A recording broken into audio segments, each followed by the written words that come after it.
வணக்கம் முத்துக்குமார். நம்ம தமிழ் ஷாட் சேனலை சப்ஸ்கிரைப் பண்ணுற அனைவருக்கும் என்னுடைய மனமார்ந்த நன்றி. எல்லாரும் டிஸ்க்ளைமர் அண்டர்ஸ்டாண்ட் பண்ணிக்கோங்க. நம்ம சேனலில் கொடுக்குற அனைத்து தகவல்களும் ஒன்லி ஃபார் எஜுகேஷன் பர்பஸ் மட்டும்தான். இதில் எதுவுமே ரெக்கமெண்டேஷன்ஸோ டிப்ஸோ கிடையாது. So before investing consult your financial advisor.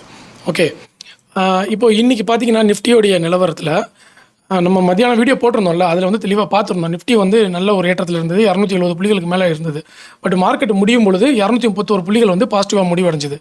அதுக்கு மேஜர் ரீசன் பி ஸ்டாக் தான் மேஜர் ரீசன். ஜியோ பாலிட்டிகல்ஸ் போன வாரம் கூட நான் சொல்லியிருந்தேன்.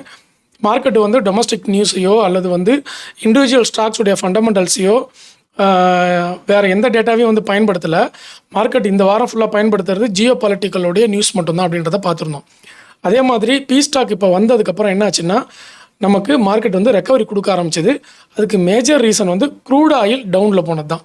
ஓகே, க்ரூட் ஆயில் பார்த்தீங்கன்னா கம்ப்ளீட்டாக நமக்கு டவுனில் போயிருக்கு. கரண்ட்டாக க்ரூட் ஆயிலோடைய ப்ரைஸ் பார்த்தீங்கன்னா, இப்போ நான் க்ரூட் ஆயிலோட ப்ரைஸ் உங்களுக்கு காமிக்கிறேன். நீங்கள் பாருங்கள், உங்களுக்கு கிளியராக தெரியும். இப்போ நீங்கள் பார்த்துட்ருக்கீங்க இல்லையா, இதில் க்ரூட் ஆயில் பார்த்தீங்கன்னா யூகே ஆயில்னு வருது இல்லையா, இதை பார்த்துக்கோங்க. $83 இப்போதைக்கு இருக்குது. ஆல்ரெடி நான் காலையில் எக்ஸ்பிளைன் பண்ணியிருந்தாலும் அதே தான். என்னென்னா முதல்ல $116 க்ரூட் ஆயில் போயிருந்ததுங்க. அதுக்கப்புறம் என்னாச்சுன்னா $116 திருப்பி $86 வந்துச்சு. அகைன் அதுக்கு மேலே போச்சு, திருப்பி $86 இருந்தது. ஸோ இந்த தடவையும் அதே மாதிரி $86 திருப்பி ரிட்டன் போயிடுச்சு அப்படின்னா நமக்கு மார்க்கெட்டில் பெரிய அளவில் ரெக்கவரி இருக்காது. ஆனால் இந்த தடவை என்ன ஆச்சுன்னா, அந்த பி ஸ்டாக் நல்லா ஒர்க் அவுட் ஆகி யூகே ஆயில் $86 கட் பண்ணி கீழே $83 வந்துருச்சு. ஸோ $83 ஆல்ரெடி நான் சொல்லியிருக்கேன், க்ரூட் ஆயில் நார்மலாகவே $65 $80 தான் சுற்றிக்கிட்டு இருக்கும். ஓகே, அது நார்மலான ப்ரைஸ். ஸோ இப்போது அது $83 நல்ல ப்ரைஸு. இதை தாண்டி இன்னும் $80 வந்துச்சு அப்படின்னா நமக்கு அதுக்கப்புறம் மார்க்கெட்டில் இண்டிவிஜுவல் ஸ்டாக்ஸுடைய நியூஸும் நம்மளுடைய டொமஸ்டிக் நியூஸும் வேலை செய்ய ஆரம்பிச்சிடும். ஓகேவா? ஸோ அதை நோட் பண்ணிக்கணும். ஸோ அப்போ என்ன நடந்திருக்கு, பி ஸ்டாக் நடந்திருக்கு. யூகே ஆயில் ப்ரைஸ் பயங்கரமாக கிராஷ் ஆகிருக்குன்னு சொல்லலாம். ஓகே, ஏன்னா யூகே ஆயிலோட ப்ரைஸ் அப்படி தான் இருந்தது. ஓகே, $115 இப்போ $83 வரைக்கும் இறங்கி வந்திருக்கு க்ரூட் ஆயில். அதை தான் கிராஷ், க்ரூட் ஆயில் கிராஷ் அப்படின்னு சொல்கிறது. அடுத்தது டாலர் ஐஎன்ஆரை பொறுத்தவரை 94.7 அப்படின்ற லெவலில் இருக்குது. இதில் கவனிக்க வேண்டிய விஷயம் கண்டிப்பாக இந்திய அரசாங்கம் ஏதாவது ஒரு ஸ்டெப்பை எடுத்து டாலருக்கு எதிரான இந்திய ரூபாயின் மதிப்பை உயர்த்தணுங்க. ஏன்னா கடந்த வாரத்தில் நான் பார்த்துருந்தேன், இந்த மார்ச் மாதத்துக்கு அப்புறம் நம்ம இந்திய ரூபாயின் மதிப்பு பெரிய அளவில் வீழ்ச்சி அடைஞ்சிருக்கு. ஓகே, அதாவது நமக்கு நான் மந்த் வைஸே சொல்கிறேன்.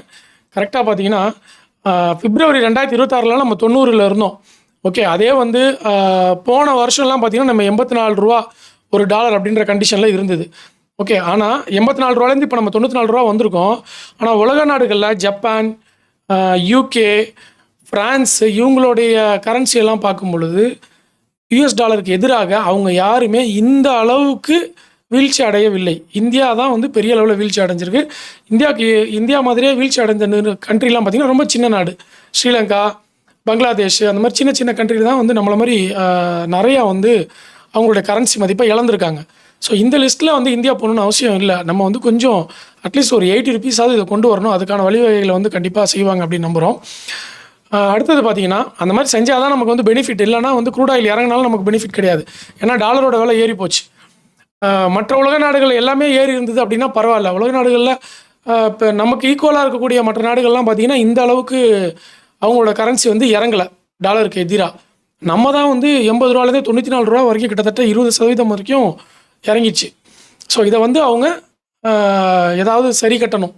ஓகே, அதாவது சரி செய்யணும். இதை அதுக்கு பார்ப்போம் என்னென்ன ஸ்டெப்ஸ் எடுக்கிறாங்கன்னு. இப்போ வரைக்கும் ஏறாமல் இருக்கிறதுக்கு தான் அந்த கோல்டு ஜுவல்லரி வாங்காதீங்க அப்படின்னு சொல்லியிருந்தாங்க பார்த்தீங்களா. அது இப்போ இன்றைக்கி வந்திருக்கிற அனௌன்ஸ்மெண்ட் பார்த்தீங்கன்னா, ஃபினான்ஸ் மினிஸ்டர் அனௌன்ஸ்மெண்ட் இன்றைக்கி படி என்ன கொடுத்துருக்குறாங்க, நமக்கு எஃப்ஐஐக்கு பெனிஃபிட்ஸ் பண்ண போகிறோம் அப்படின்ற மாதிரி சொல்லியிருக்காங்க. ஆல்ரெடி எஃப்ஐஐக்கு டேக்ஸ் போட்டாங்க, எஃப்ஐஐ பயங்கரமாக வெளியே போனாங்க. ஆனாலும் நம்ம பங்குச்சந்தை இறங்காமல் நின்றுட்டு இருக்கிறது பெரிய விஷயம். அதுக்கு சப்போர்ட்டிவாக டிஐஐ இருந்தாங்க.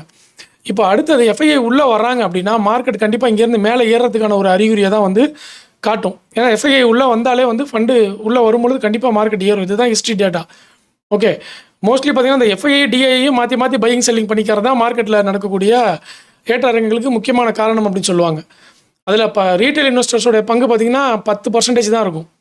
மீதி 90% டிஐஐயும் எஃப்ஐஐயோடைய பார்ட்டிசிபெண்ட்ஸ் தான் மார்க்கெட்டில் இருக்குது.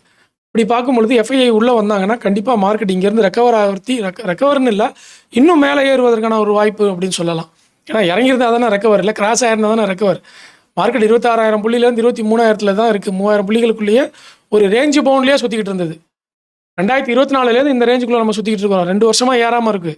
ஸோ இப்போ ஏறிச்சுன்னா அந்த 2 வருஷத்தோட ஏற்றமும் சேர்த்து ஒரு வருஷத்துக்கு 13% அப்படின்னு கணக்கு வச்சுக்கிட்டிங்கன்னா 36%, 30லேருந்து 40%க்குள்ளே ஒரு ஏற்றத்தை கொடுக்கலாம் அப்படின்னு ஒரு எதிர்பார்ப்பு இருக்குது 2026. எனக்கு கடந்த 2 வருஷமாக ஏறலை. ஓகேவா? ஸோ 2 வருஷமாக அட்லீஸ்ட் 10% வச்சுக்கிட்டிங்கன்னா இந்த வருஷத்தோடையும் சேர்த்து 30% வந்து நிஃப்டி ரிட்டர்ன்ஸ் கொடுக்கலாம் அப்படின்னு ஒரு எக்ஸ்பெக்டேஷன் எனக்கு இருக்குது.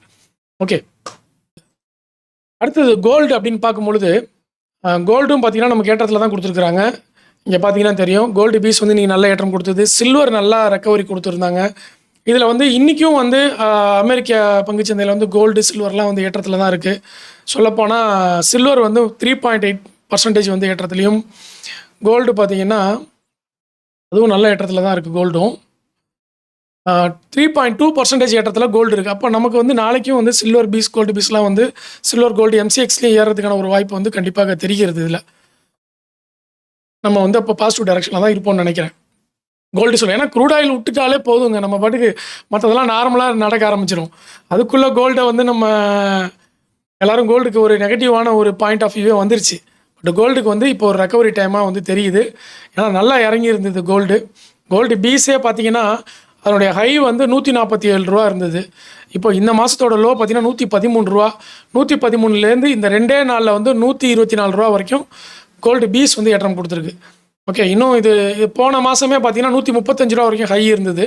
அந்த ஹையை தொட்டால் கூட பெரிய விஷயம். ஓகே, இங்கேருந்து 5% ஏறினாலே பெரிய விஷயம். கோல்டு வெயிட் பண்ணி பார்ப்போம், ஆப்பர்ச்சுனிட்டி இருக்கிற மாதிரி தான் தெரியுது.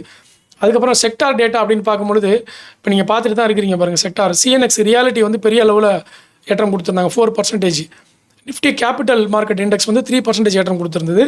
கன்சியூமர் டியூரபிள்ஸ் வந்து 2.9%. மற்றபடி ஆட்டோ, மெட்டல் எல்லாமே ஏற்றம் கொடுத்துருந்தது. ஏற்றம் கொடுக்காதது அப்படின்னு பார்த்தீங்கன்னா ஃபார்மா வந்து ஏறலை, நிஃப்டி ஹெல்த் ஏறலை, பப்ளிக் செக்டார் ஏறலை, மீடியா வந்து ஏறலை. அவ்வளோதான். ஏறலைன்னா பெருசாக இறங்கவும் இல்லை, அதையும் நம்ம நோட் பண்ணிக்கணும். ஓகே, மற்றபடி எல்லா செக்டாரும் வந்து ஏற்றம் கொடுத்துருந்து தான் போயிட்டு இருந்தது.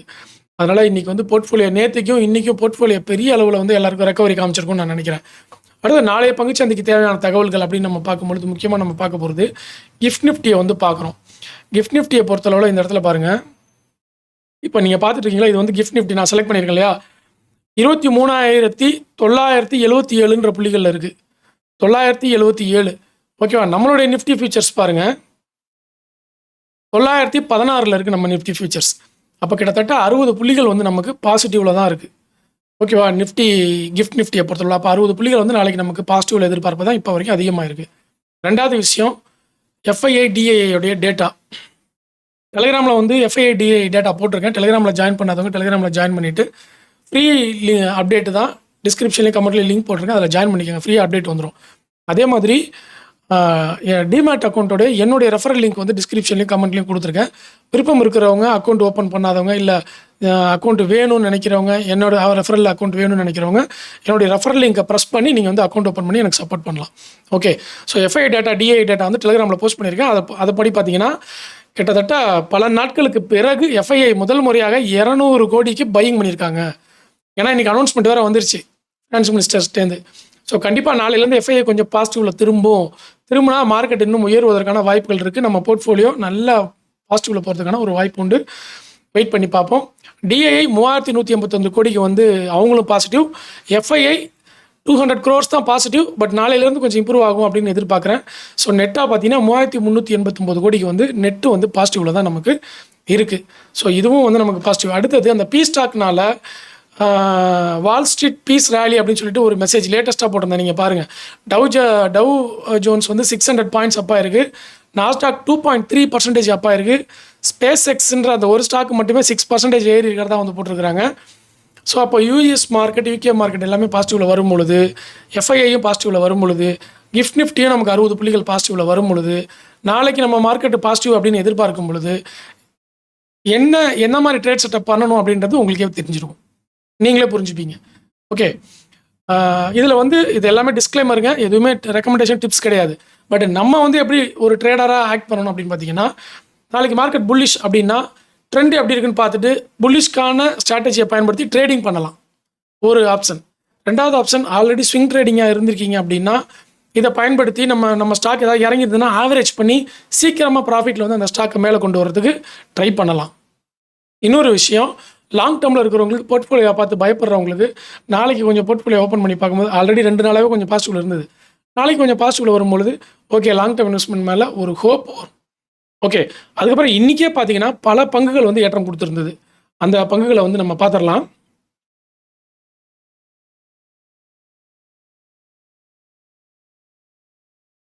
இங்கே பாருங்கள், ஆரியன் ப்ரோ ஆர்த்தி இண்டஸ்ட்ரீஸ் வந்து 13% இன்னைக்கு ஏற்றம் கொடுத்துருந்தது. கல்யாண் ஜுவல்லரி 11% வரைக்கும் ஏற்றம் கொடுத்துருந்தது. கல்யாண் ஜுவல்லரிலாம் வந்து பயங்கர டவுனில் இருக்குது, டிஸ்கவுண்ட் ப்ரைஸில் இருக்குது. 790 ரூபா அதனுடைய ஹை ப்ரைஸு, 50% அப்ராக்சிமேட்டாக வந்து டிஸ்கவுண்ட் ப்ரைஸில் இருக்குது. அடுத்தது ஆரியன் ப்ரோவும் வந்து இன்றைக்கி ஏற்றம் கொடுத்துருந்தது. ஓகே, அதையும் வந்து நோட் பண்ணிக்கணும். எம்எஸ்டிசி இதுவும் வந்து இன்றைக்கி 10% வரைக்கும் ஏற்றம் கொடுத்துருக்கு. இதுவும் டிஸ்கவுண்ட் ப்ரைஸில் தான் இருக்குது, கிட்டத்தட்ட 50% டிஸ்கவுண்ட் ப்ரைஸில் இருக்குது. கேப்ரியல் இது பார்த்தீங்கன்னா நல்ல ஏற்றத்தில் இருக்குது, இன்றைக்கி 10% வரைக்கும் ஏற்றம் கொடுத்துருக்காங்க. அதுக்கப்புறம் பாலகிருஷ்ணா இண்டஸ்ட்ரீஸ், அசோகா பில்டுகான் இன்றைக்கி ஏற்றம் கொடுத்துருந்தது. சுந்தரம் ஃபினான்ஸ், ஸ்பாண்டனா ஸ்பூர்த்தி ஃபினான்ஸ் கம்பெனிகள்லாம் கொஞ்சம் ஏற்றம் கொடுத்துருந்தது. ஓகே, ஏறாத கம்பெனிகள் எதுன்னு பார்ப்போமா? ஜிஎஸ்பிஎல், குஜராத் ஸ்டேட் பெட்ரோநெட் இறங்கி இருக்குது. ஜேபி அசோசியேட்ஸ் லிஸ்ட்டு, ஜேபி அசோசியேட்டாக அன்லிஸ்ட் பண்ண போகிறாங்க, அதனால் அதை பார்த்துக்கங்க. ஓகேவா? அதுக்கு இப்போ ஜேபி பவர் கூட வந்து மார்க்கெட்டில் இருக்குது. ஜேபி அசோசியேட்ஸ்க்கு பதில் பவருக்கு ஜம்ப் ஆனால் கூட பெட்டராக தான் இருக்கும்னு எனக்கு தோணுது. ஓகே, அடுத்தது பார்த்தீங்கன்னா ஆரோ ஃபார்மா, தேஜாஸ் நெட்டு, என்எம்டிசிலாம் வந்து இறங்கியிருக்கு. ஆக்சுவலாக மினரல் கம்பெனியில் கொஞ்சம் கவனம் செலுத்தணுங்க. நம்ம AI related company, mineral company இதிலலாம் வந்து கவனம் செலுத்தணும். ஓகே, வேறு என்ன நமக்கு நியூஸ் இருக்குது இன்றைக்கி? அடுத்த முக்கியமான விஷயம் என்ன தெரியுமா?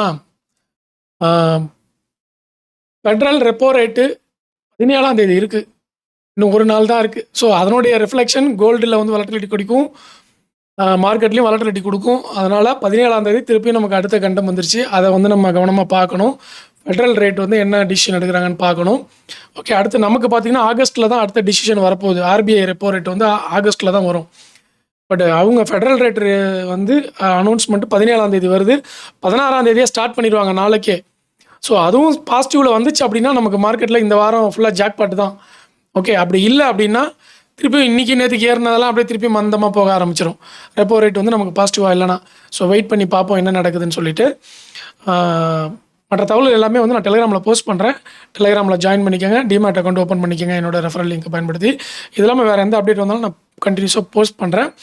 ஸோ உங்களுடைய எதிர்பார்ப்பு என்ன? இந்த ரெப்போ ரேட், இந்த ஃபெட்ரல் ரேட் வந்து என்ன அனௌன்ஸ்மெண்ட் பண்ணுவாங்க? இந்த வாரம் வந்து ட்ரேடிங்க்கு உகந்ததாக இருக்குமா? உங்கள் போர்ட்ஃபோலியோ எப்படி இருக்குது அப்படின்ற அந்த டேட்டாலாம் வந்து கீழே கமெண்ட்டில் பதிவு பண்ணுங்கள். நன்றி, வணக்கம்.